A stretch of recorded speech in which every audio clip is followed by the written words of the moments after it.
So what's up mga palaboy, ito nga pala yung Honda Beat na ating ginagamit. So bala ko nga pala itong i-restore.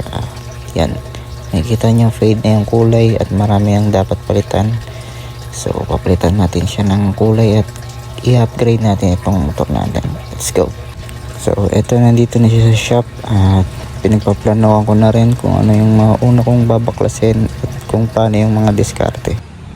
Nabaklas ko na siya guys at sinimulan ko ng kalasin yung mga flarings niya at lahat ng dapat kalasin dahil papalitan natin siya ng naked handlebar at papalitan din natin siya ng kulay, kaya baklas lahat ng flaring, lahat ng piyesa kakalasin natin. So yan, kalansay na siya guys.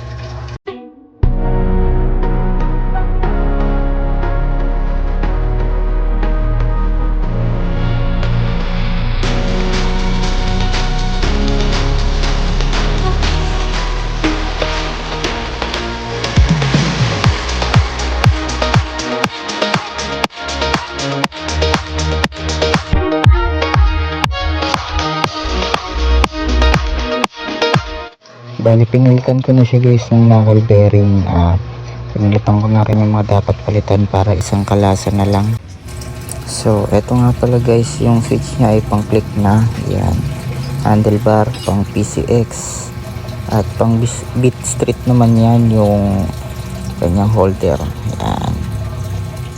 So etong stock ng bolts natin papuntang tipos ay ibabalik lang natin, stock yan guys, lalagay lang ulit natin siya. Ibabalik lang natin ulit yung stock ng tipos. Ayan, yung bolts nya plug and play lang din naman siya, so ganyan lang.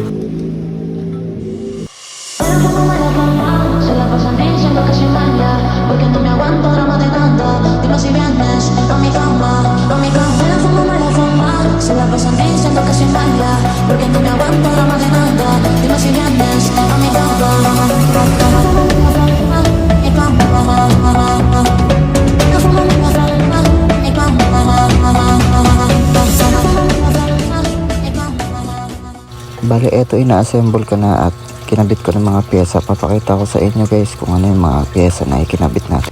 So eto guys, ang una kong ikinabit itong panel. Yan, digital na siya. Yung ilalim niya nakahiwalay yan pag binili nyo guys.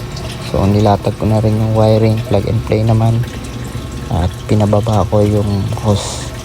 Itong hose na itong cable natin ay medyo i-adjust nyo lang ng konti. Tatanggalin nyo yung tornilyo dito sa taas, yan. Tangalisin nyo yan guys, strap nyo na lang.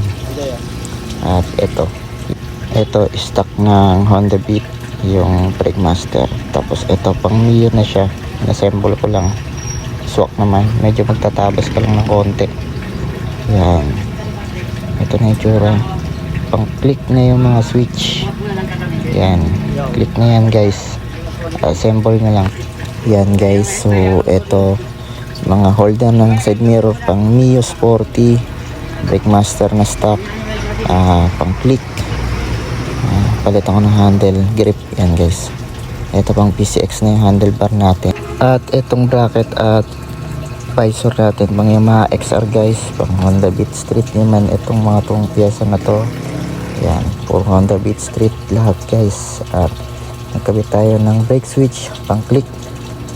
Ito, pinalitan na rin natin itong handle grip, naputol kasi siya. So yan na guys yung latag natin. Ito itsura, medyo nag-adjust na ako ng cable papunta sa ating throttle body. Ayan, tinanggal ko na siya guys. Tingnan na itsura niya, huwag nyo na siya ikakabit kasi may ipit siya. Yan, pinailalim ko, diniretso ko sa gitna at paangat. Yan lang yung mga adjustable guys. Kung makikita nyo guys, ito na yung itsura niya, hindi pa siya finish.